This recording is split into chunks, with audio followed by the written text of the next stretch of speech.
धरती मां, मेरी आंखों ने अभी जो भयानक दृश्य देखा उसे मैं भूलना भी चाहूं तो नहीं भूल सकती। मेरा शरीर अभी तक भय से कांप रहा है, परंतु मैं ये भी जानती थी कि कोई बहुत बड़ी घटना अवश्य घटने वाली है। मैंने होनी के पैरों की चाप सुन ली थी। मुझे अनुभव है कि अत्याचारी और अहंकारी की रस्सी बहुत लंबी होती है। ईश्वर उसमें निरंतर ढील छोड़ता रहता है ताकि अत्याचारी और अहंकारी स्वयं को स्वतंत्र और स्वच्छंद समझने लगे और भूल पर भूल करता जाए।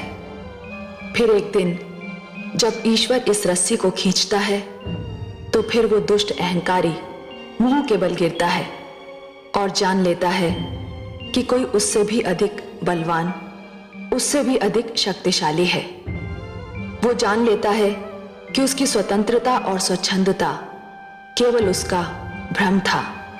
हिरण्यकशिपु का अंत भगवान श्री विष्णु के नरसिंह अवतार के नखों द्वारा हुआ।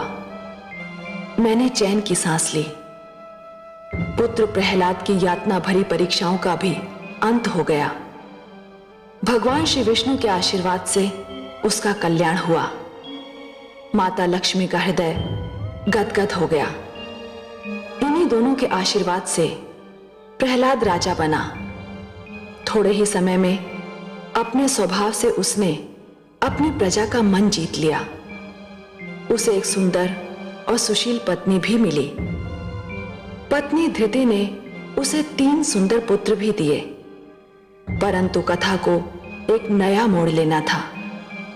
संसार ने अभी तक भक्त प्रहलाद की भक्ति की परीक्षा देखी थी, जिसमें वो सफल हुआ। सिंहासन पर विराजमान होकर उसे अभी ये परीक्षा भी तो देनी थी कि राजा होने के नाते कहीं वो न्याय के मार्ग पर डगमगा तो नहीं जाता। और एक दिन उसकी इस परीक्षा की घड़ी भी आ गई।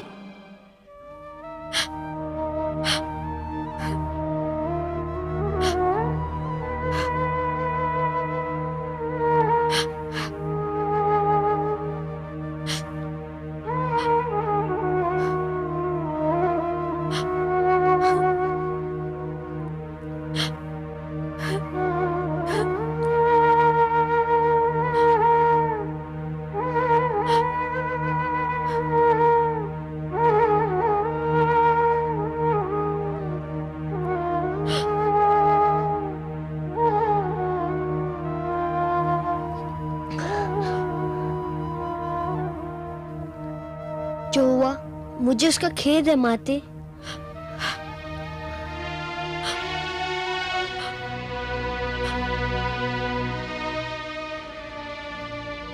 जो हुआ पुत्र, उस पर खेद व्यक्त करने के अतिरिक्त और किया भी क्या जा सकता है। परंतु खेद तो ये है कि तुम्हारा खेद और मेरा दुख भी अब होने के निर्णय को नहीं बदल सकता। माते, कहीं आप पिताश्री की मृत्यु के लिए मुझे तो उत्तरदायी नहीं समझ रही है? नहीं पुत्र, जो हुआ उसका उत्तरदायी मेरा ही भाग्य है। मेरे ही भाग्य में हार लिखी हुई थी। तुम्हारे पिताश्री ने जितनी बार तुम्हें मारने का प्रयास किया, उतनी ही बार मैं हारी। और अब जब वे मृत्यु से हार चुके हैं, तब भी वास्तव में मेरी ही हार हुई है। परंतु पुत्र, ये मेरी अंतिम हार है।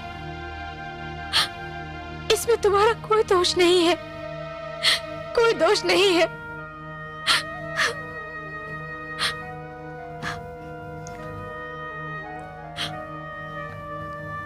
मेरे मन पर एक बोझ है माते। आप सोचे होंगे कि मैंने अपने पुत्र भगवान विष्णु से विनती करके भ्राता आह्लाद को फिर से जीवित करवा लिया। मैंने विष्णु से हट करके अपने गुरुजन शंडर अमर को काल के मुख से खींच लिया। तो अपने पिता के लिए भी भगवान विष्णु से जीवन दान क्यों नहीं मांगा? उन्हें पुनर्जीवन के वरदान से क्यों वंचित रखा? पुत्र, मेरे पति तुम्हारे पिता रहे ही कहाँ थे? उन्होंने तो स्वयं ये घोषणा कर दी थी कि ना तुम उनके पुत्र हो और ना ही वह तुम्हारे पिता। ये नाता तो उन्होंने अपने हाथों से तोड़ दिया था। प्रकृति का बनाया हुआ संबंध तो न जाने कब का उनके अहंकार की चौखट पर सिर पटक पटक कर दम तोड़ चुका था पुत्र।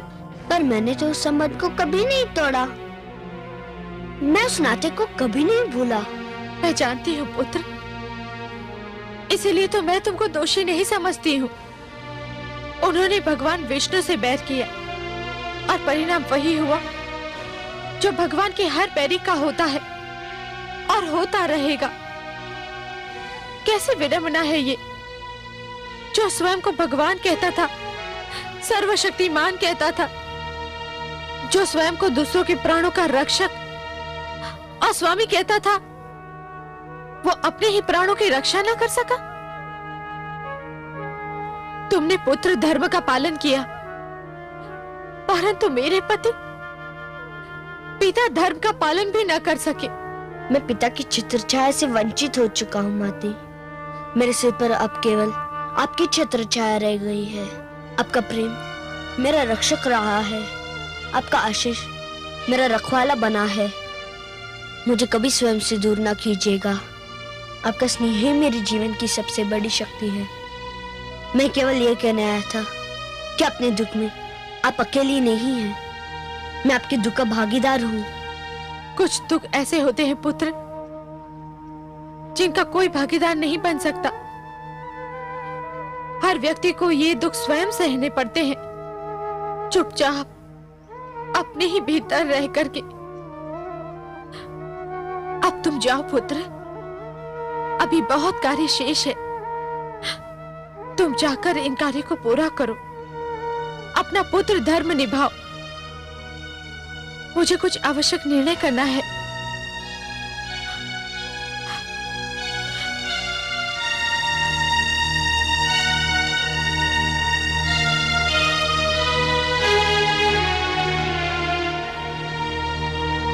आज असुर कुल का सूरज अस्त हो गया। दुर्भाग्य का चंद्रमा अपनी समस्त कालिमा के साथ असुर लोक के आकाश पर निकल आया है। देवराज इंद्र के गर्व को चकनाचूर करने वाले असुरों के महानायक हिरण्यकश्यपु का आप समस्त असुर वीरों पर एक ऋण है, जिसे आप सबको चुकाना है। हमें अति शीघ्र यह निर्णय लेना है कि हमारे प्रिय महाराज का अंतिम संस्कार कौन करेगा। राजकुमार प्रहलाद। और कौन गुरुदेव? सेनापति, भगवान की दृष्टि से ओझल होते ही भक्तों की भावना बदल गई। जिस प्रहलाद के कारण हिरण्यकश्यपु का वध हुआ, वही प्रहलाद उन्हें मुखाग्नि देगा। जिस प्रहलाद से हमारे महाराज को विष्णु से अधिक घृणा थी, वो उनका अंतिम संस्कार करेगा। महारानी की भी यही इच्छा है गुरुदेव। महारानी की इस समय मानसिक स्थिति ऐसी नहीं है कि वे उचित निर्णय ले सके। तब उचित निर्णय क्या है गुरुदेव? नियम एवं परंपरा के अनुसार इसका अधिकारी ज्येष्ठ पुत्र होता है। इसलिए राजकुमार आह्लाद को इसका अधिकार दिया जाए। यह मेरी सभा से विनती है।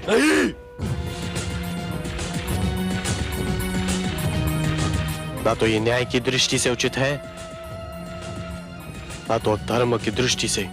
तुम इस सभा को यह बताने आए हो कि तुम महाराज हिरण्यकश्यपु के ज्येष्ठ पुत्र नहीं हो? नहीं गुरुदेव, मैं तो इस सभा को यह बताने आया हूं कि मैं आह्लाद महाराज हिरण्यकश्यपु का पुत्र ही नहीं हूं। राजकुमार आह्लाद, महारानी कायाधु ने आपको जन्म दिया है, और मैंने आपका नामकरण किया था आह्लाद। सत्य है, किंतु इससे बड़ा सत्य यह है कि आपने मंत्र पढ़े, आपने महाराज हिरण्यकशिपु से संकल्प करवाया और मुझे पूरी धार्मिक रीति से महारानी सिंगिका की गोद में डाल दिया गया। महारानी सिंगिका मेरी माताश्री थी, मैं महाराज विप्रचिति का पुत्र हूं। इसलिए सामंतगणों, महाराज हिरण्यकशिपु की अंतिम क्रिया का अधिकार केवल प्रहलाद को है। ये उसी का अधिकार है, नियम से भी धर्म से भी। इसके उपरांत भी यदि आप लोगों ने आज प्रहलाद से उसका अधिकार छीनने की चेष्टा की तो मैं कह देता हूं, महाराज हिरण्यकशिपु का मृत शरीर बिना अंतिम संस्कार के ही पड़ा रहेगा।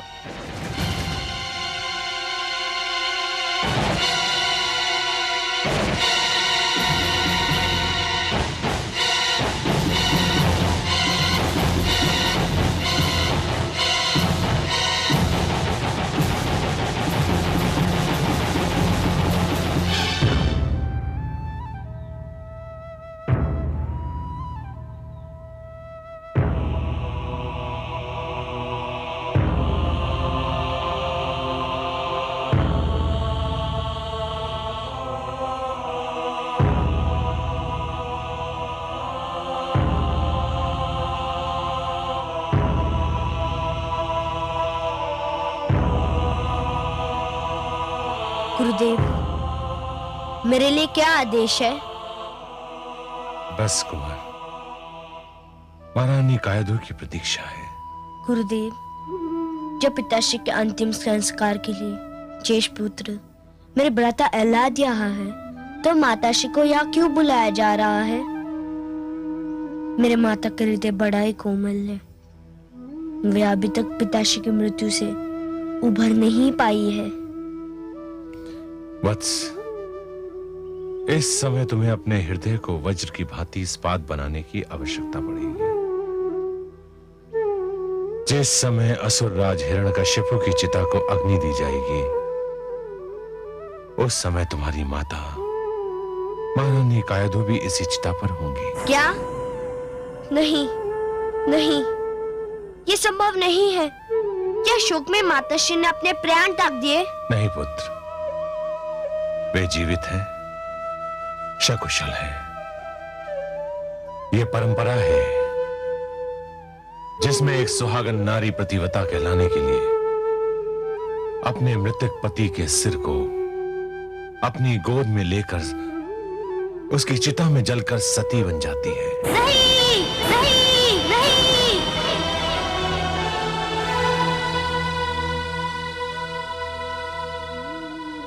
आग का जो भयानक खेल मैंने अपने बुआश्री के साथ देखा है, वही खेल आप लोग मेरी माताश्री के साथ परंपरा के नाम पर खेलना चाहते हैं, तो मैं वो खेल नहीं होने दूंगा।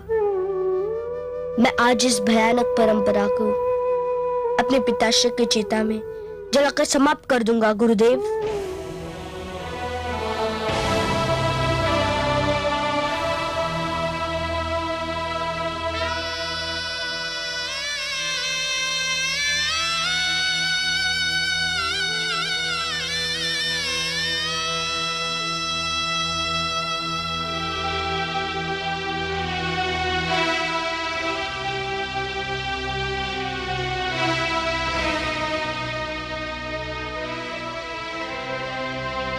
गुरुदेव, मुझे आशीष दीजिए।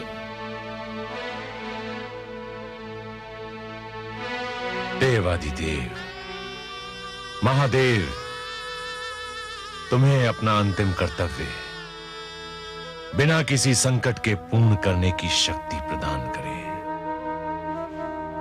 वो स्त्री बड़ी भाग्यशाली होती है जो इस संसार से सुहागन चली जाती है। तुमने ये निर्णय इसलिए लिया है कि तुम अपने इस सुहागन रूप को वैधव्य की लपटों में झोंकना नहीं चाहती हो। और इसीलिए आप सब परंपरा के पुजारी चाहते हैं कि मेरी माताश्री अपने आप को जीते जी चिता की लपटों में झोंक दे। ऐसा नहीं कहते हैं पुत्र। तुम तो मेरे धर्मात्मा पुत्र हो और मुझे पत्नी धर्म के मार्ग पर चलने से रोकना चाहते हो। आप आत्महत्या को धर्म कहती है? आप माताश्री इसे पत्नी का धर्म कहती है? एक ऐसा पति जिसने सारा जीवन आपको सुख की एक सांस नहीं लेने दी, उसके लिए आप आत्मदाह करना चाहती है और कहती है कि पत्नी का धर्म है। पुत्र, हाँ माते, आपका उनके प्रति धर्म अभी भी शेष बचा है जो जीवित नहीं है, और उनके प्रति आपका धर्म समाप्त हो गया है जो अभी भी जीवित है। क्या आपका माता होने के नाते कोई धर्म नहीं है? क्या संतान के प्रति आपके सारे उत्तरदायित्व समाप्त हो गए? नहीं पुत्र, मैं जानती हूँ तू अभी बहुत छोटा है, किंतु तुम्हारे लिए इतना बड़ा साम्राज्य है। यह हमारा नहीं है माते। मेरे भगवान विष्णु ने कितना अच्छा विभाजन किया था, आकाश देवताओं का, धरती मानव की और पातालम असुर लोगों का। मेरे पिताश्री ने देवताओं से आकाश छीना, मानव से धरती छीनी, और इसलिए मेरे विष्णु ने उन्हें दंड दिया। किंतु आप माता होकर हमें किस बात का दंड दे रही है? अच्छा माते, बताइए, क्या अभी तक आप इस मृत देह को पिताश्री मान रही है? परंतु पुत्र, ये मृत देह तो उन्हीं की है ना? हाँ माता, किंतु ये तो केवल देह है जिसे अभी अग्नि राख में बदल देगी। हमारा संबंध तो उस आत्मा से था जो अब नहीं है। तूने सत्य कहा पुत्र, किंतु संसार मुझे क्या कहेगा? मृत्यु के भय से मैंने अपना धर्म छोड़ दिया? नहीं माते, जिसने न जाने कितनी बार अपने पति के हाथों अपने पुत्र को मृत्यु के मुख में जाते देखा है, उस पीड़ा को झेला है, उसे मृत्यु से भय नहीं माते, नहीं। केवल धर्म के नाम पर मुझसे अपनी ममता की छाया मत छीनो। केवल परंपरा के लिए मुझे अनाथ मत करो माते। पुत्र, पुत्र, पुत्र, मैं तुझे धन्यवाद देती हूँ। तूने मुझे माता होने के अधूरे कर्तव्य का स्मरण कराया है। मैं जीऊंगी पुत्र, अपनी संतान के लिए।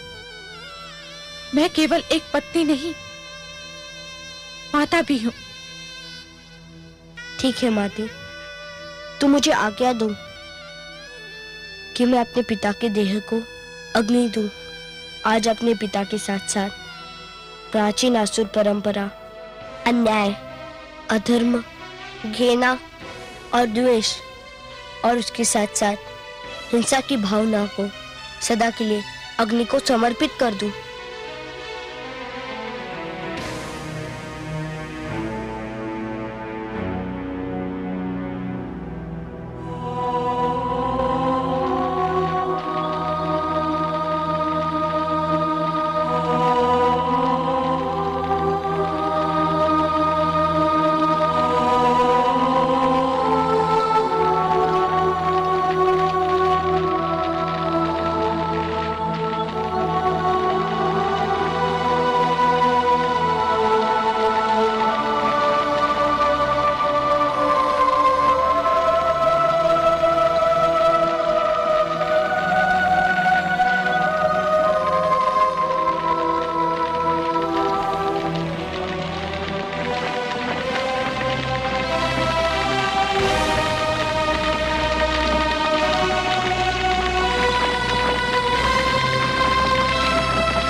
कितना अंतर है, कितना महान अंतर है। कैसा अंतर महादेवी? आपको किस बात में अंतर दिखाई दे रहा है? इस रूप में कमल नयन जो मैं अब देख रही हूं, और उस रूप में जो मैंने हिरण्यकशिपु के वध के समय असुरलोक में देखा था।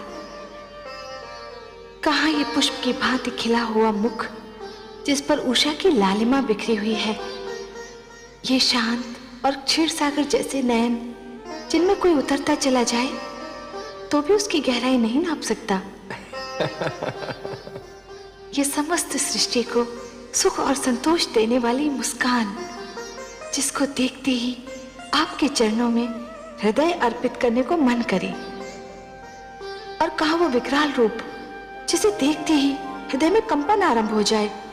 आंखें मूंद लेती हूं डर से, उसके बारे में सोचती भी हूं तो शरीर में झुरझुरी सी दौड़ जाती है। कितना अंतर है आपके दोनों रूपों में। महादेवी, आज तो हमारा सौभाग्य है कि आप प्रेम सुधा की वर्षा हम पर कर रही हैं। मैं तो आपसे पहले भी कह चुका हूं महादेवी कि अपने भक्तों के उद्धार के लिए मैं कोई भी भयानक रूप भी धारण कर सकता हूं। भक्ति की शक्ति मुझसे वो सब करा सकती है जिसकी कल्पना भी नहीं की जा सकती। परंतु वो क्रोध जैसे ज्वालामुखी फट पड़ा हो, जैसे समस्त सृष्टि में भूकंप आ गया हो, जैसे सागर अपनी सारी शक्ति के साथ बिफर उठा हो। मैं तो समझी थी कि आज सृष्टि का पालनहार स्वयं ही सृष्टि का संहार करने पे तुला हुआ है। सत्य तो यह है कि मैं अत्यंत भयभीत हो उठी थी कमल नयन, अत्यंत भयभीत। महादेवी, मैं सब कुछ सहन कर सकता हूं महादेवी, परंतु यदि कोई व्यक्ति अभिमान में यह कहने लगे कि वह स्वयं ही ईश्वर है, मैं उसे कदापि सहन नहीं कर सकता। मैं ये भी सहन नहीं कर सकता महादेवी कि अहंकार को यह भ्रम हो जाए कि उसने सदाचार पर सदा के लिए विजय प्राप्त कर ली है। अंधकार को यह भ्रम हो जाए कि उसने प्रकाश पर विजय प्राप्त कर ली है, या फिर असत्य इस भ्रम में पड़ जाए कि उसने सत्य पर विजय पा ली है। पर मैं क्या करूं कमल नयन? मैं तो आपके इसी रूप पर मोहित हूं जो इस समय मेरे नेत्र देख रहे हैं। यही सुंदर मुखड़ा मेरे मन में बसा हुआ है। ये मुकुटधारी ललाट, यही सूर्य और चंद्र को लजाने वाला सुंदर मुखड़ा, ये दीप समान जगमगाते नेत्र, इसी को देखकर ही तो मैंने अपना हृदय आपके चरणों में रख दिया था।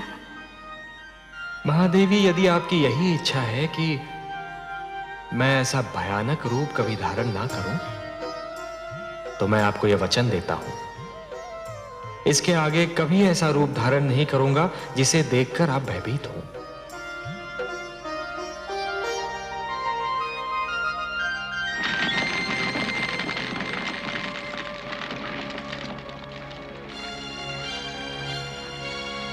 देवराज, क्या पूरी आयु इस कारागार में कटेगी?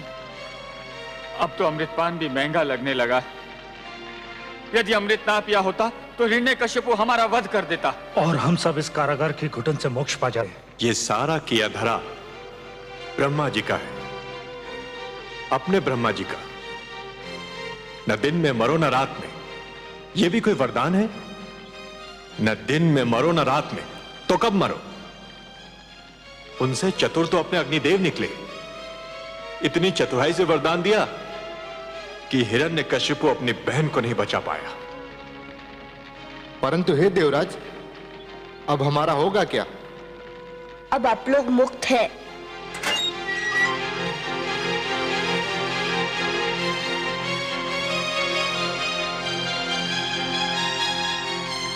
महारानी क्याधु, राजकुमार प्रहलाद आप दोनों यहाँ? हे देवराज, मैं असुराज हिरण्यकश्यप का पुत्र प्रहलाद आप सबसे अपने पिताश्री के व्यवहार की क्षमा मांगने आया हूँ। आप सब मुक्त हैं। राजकुमार प्रहलाद, आपकी मधुर वाणी सुनकर मन को बड़ा संतोष हुआ, किंतु आप बुरा ना माने। यदि हमारी मुक्ति का आदेश स्वयं दानवेंद्र दें तो? हे वरुण देव, मेरे पिताश्री नहीं रहे, मैं अभी उनका अंतिम संस्कार करके आ रहा हूँ।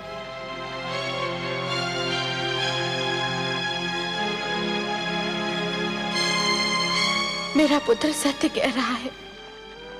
किंतु ब्रह्मा जी का वो वरदान, उस वरदान का उपाय तो असंभव है। देवराज, लगता है मेरे पिताश्री की तरह अभी इसी भ्रम में है। जिन्होंने स्वयं ब्रह्मा जी को रचा, उनके लिए असंभव क्या और संभव क्या। मेरे भगवान विष्णु के लिए मुझसे मेरे मार्गदर्शक देवर्षि नारद जी ने कहा था, ओम पूर्णमदः पूर्णमिदं पूर्णात् पूर्णमुदच्यते पूर्णस्य पूर्णमादाय पूर्णमेवावशिष्यते।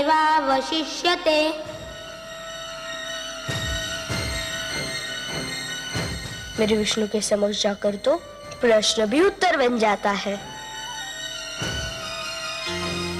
नारायण नारायण। देवर्षि प्रणाम।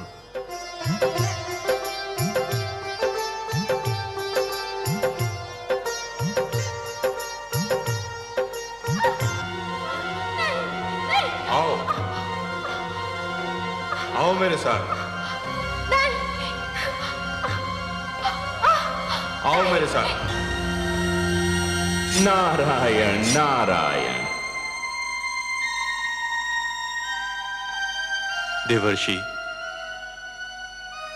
अभी आपको देखते ही मुझे उन क्षणों का ध्यान हो आया जब मैं महारानी कयाधु को कायरों की भांति बलपूर्वक लिए जा रहा था। तब ये बालक प्रहलाद अपनी माता के गर्भ में था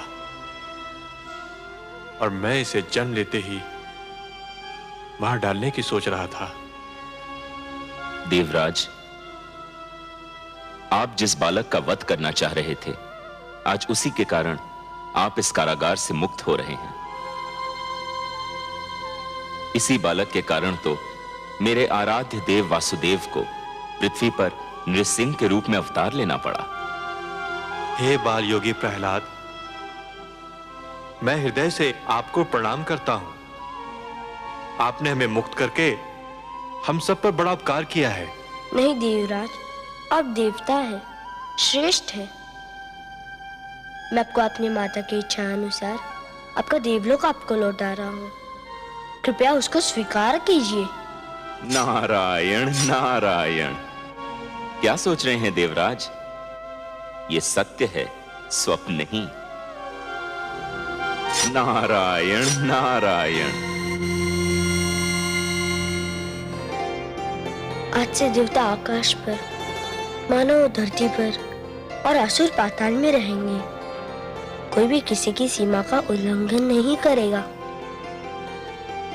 सब अपने अपने घरों में आनंद से रहेंगे। युद्ध ना हो, शांति शांति हो। यही मेरी भगवान विष्णु से प्रार्थना है। कमल नयन, कितने आश्चर्य की बात है, आपने ध्यान दिया? आप किस आश्चर्य की ओर संकेत कर रही हैं महादेवी? मैं तो कारागार में पुत्र प्रहलाद के देवराज इंद्र के प्रति उदारता के भाव को देख रहा था। मेरा संकेत भी उसी ओर है। कहाँ वो इंद्र, देवताओं में असुर, और कहाँ हमारा पुत्र प्रहलाद, असुरों में देवता। पुत्र प्रहलाद ने उन देवराज इंद्र को उनका देवलोक लौटाया जो कभी उसे मारना चाहते थे। यदि पुत्र प्रहलाद उनका इंद्रासन नहीं लौटाता तो वो क्या कर लेते?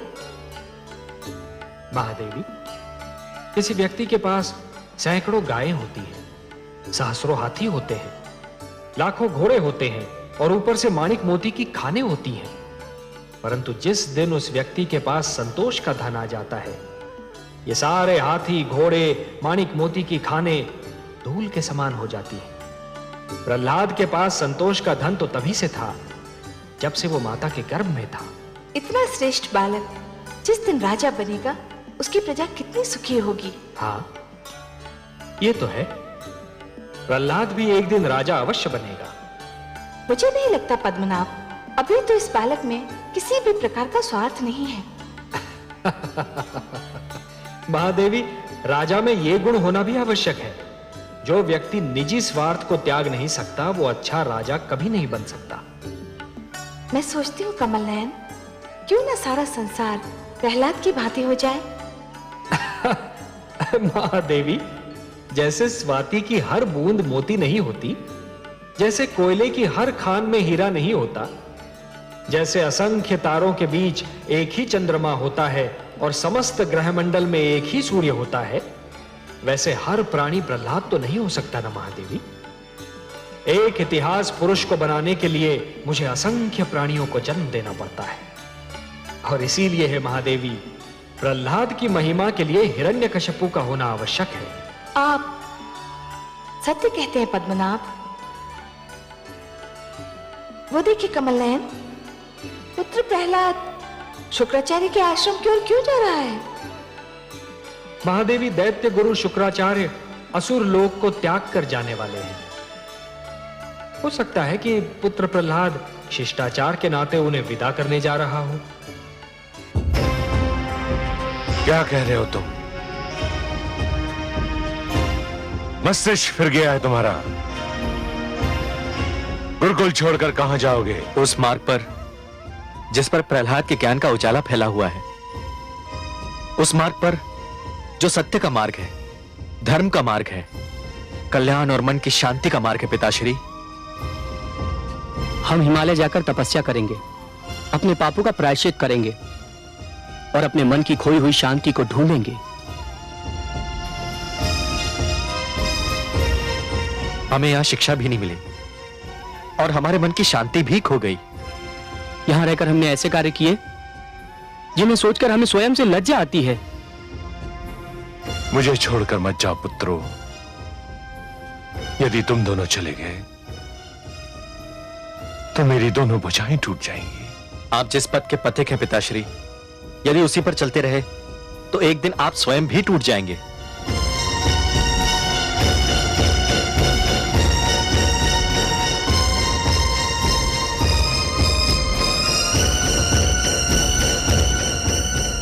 हमें आज्ञा दीजिए पिताश्री।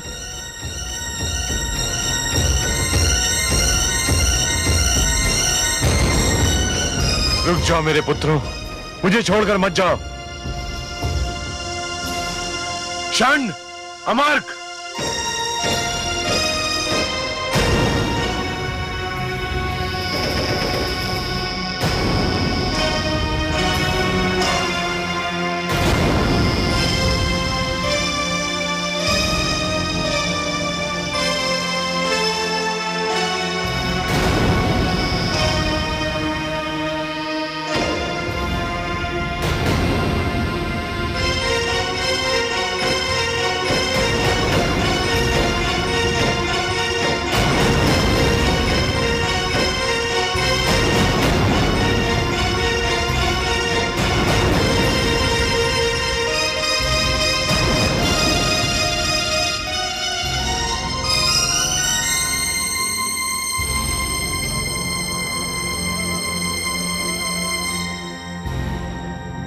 आयुष्मान भव। मुझे जैसी ही सूचना मिली मैं आपके पास चला आया गुरुदेव।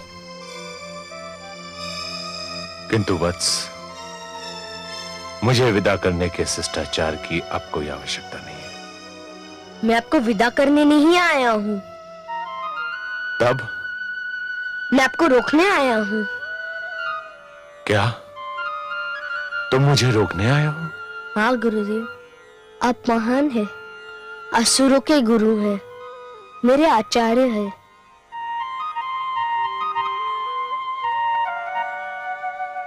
किंतु अब तुम्हें मेरी क्या आवश्यकता है? तुमने हिंसा, द्वेष, घृणा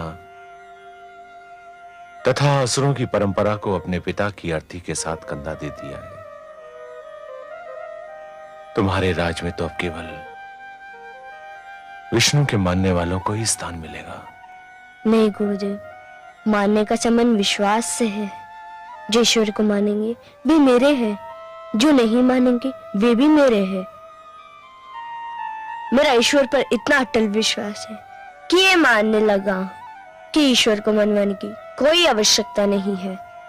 वे अपनी परम शक्ति स्वयं मनवा लेते हैं। मेरी निजी मान्यता का संबंध आपसे नहीं है गुरुदेव। मैं आसुरों की संस्कृति के विरोध नहीं हूँ। मुझे तो आपसे नीति की शिक्षा लेनी है, शस्त्र विद्या सीखनी है। एक पराजित व्यक्ति से शिक्षा ग्रहण करना चाहते हो? नहीं गुरुदेव, आप पराजित नहीं है। कोई भी पराजित नहीं हुआ। पराजय हुई है दोषपूर्ण सिद्धांतों की, दोषी नियमों और परंपराओं की। आप तो कल भी आचार्य थे और भविष्य में भी आचार्य रहेंगे।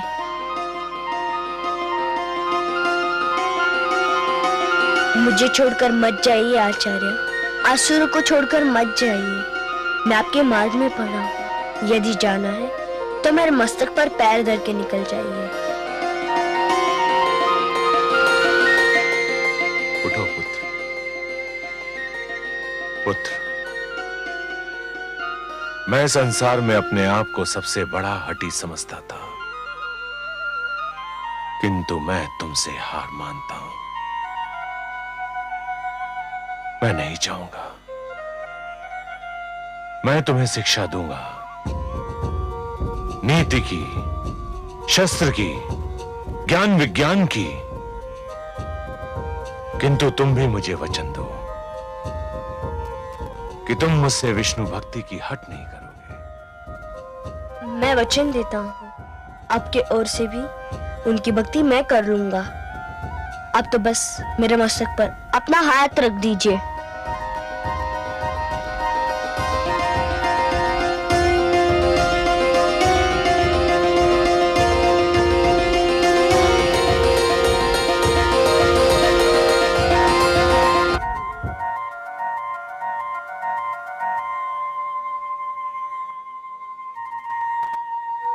क्या हुआ महादेवी?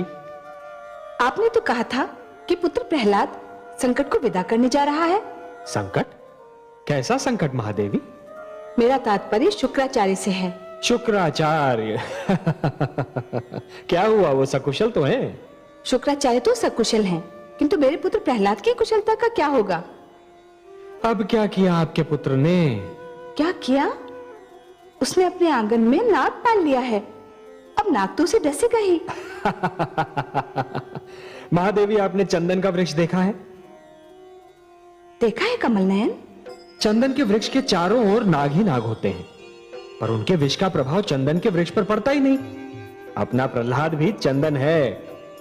ये बात उपहास में टालने वाली नहीं है वासुदेव।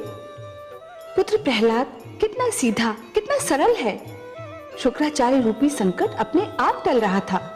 अच्छा भला वो जा रहा था, किंतु पुत्र प्रहलाद ने अपने सबसे प्रबल विरोधी को अपने साथ रख लिया। ये क्या नीति हुई कमल नयन? महादेवी, बच्चा है, अबोध है, सीख जाएगा। अच्छा ये बताइए कि क्या आप जानती हैं कि सबसे बड़ा नीतिज्ञ कौन होता है? नहीं नारायण। सबसे बड़ा नीतिज्ञ वो होता है जो अपने विरोधियों को साथ लेकर चलता है। इससे तो यही सिद्ध हो रहा है कि प्रहलाद उतना सरल नहीं है जितना कि आप समझ रही हैं। अब ये तो देवर्षि नारद से ही पता चलेगा कि नीति की शिक्षा उन्होंने प्रहलाद को कब दी। आपकी बातें तो कभी कभी मेरी समझ से परे हो जाती हैं वासुदेव।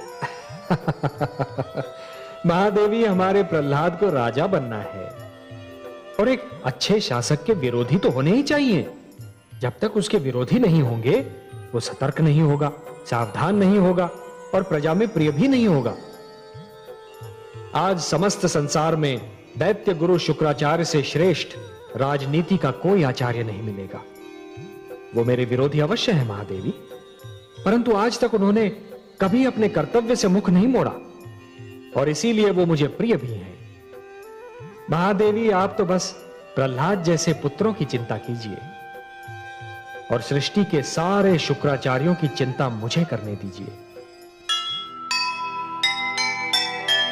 अच्छे कर्मों पर सदा रखिए अपना ध्यान। मानव के कल्याण का चिंतक है भगवान। पाप कभी जीता नहीं, पुण्य की हो ना हार। दृश्य यही संसार ने देखा बारंबार।